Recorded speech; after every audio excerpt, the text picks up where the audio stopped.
The Biden administration arrested Donald Trump this afternoon. They had him arraigned and fingerprinted in a Miami courthouse like the accused felon he now technically is. These were the first steps in a process that is designed to put Donald Trump behind bars for the rest of his life. What just happened was always going to happen. It's been inevitable since February 16th, 2016. That's the day Donald Trump made a blood enemy of the largest and most powerful organization in human history, which would be the federal government.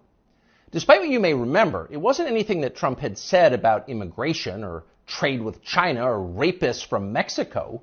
What matters, then and now, is foreign policy. The invasions and occupations and proxy wars, the decisions that determine which global populations will thrive and which will die.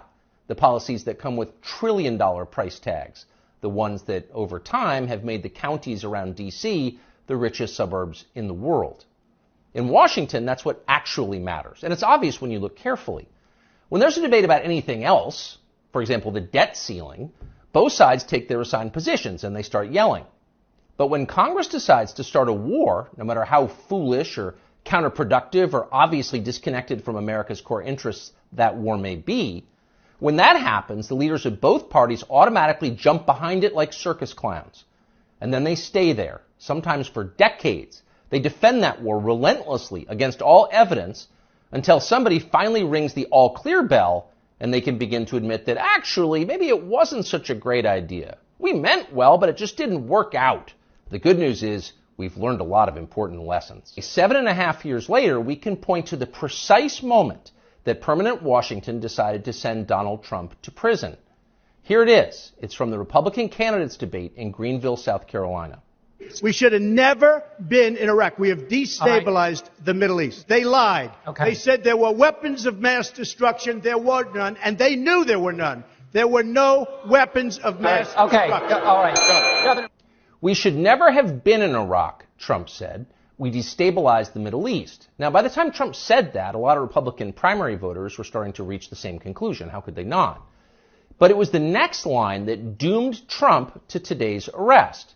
They lied, he said. There were no weapons of mass destruction, and they knew there were none. Now, when he said that, a few in the crowd booed. Most just sat there in silence, stunned. Can he say that? Well, he said it anyway.